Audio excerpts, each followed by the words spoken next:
महाराष्ट्राच्या राजकारणात पुन्हा एकदा घराण्यातील घरवापसीची चर्चा रंगली आहे।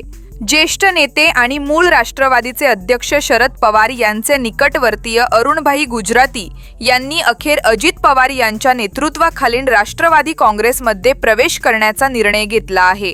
मुंबईत उपमुख्यमंत्री अजित पवार आणि प्रदेशाध्यक्ष सुनील तटकरे यांच्या उपस्थितीत त्यांचा औपचारिक प्रवेश होणार आहे।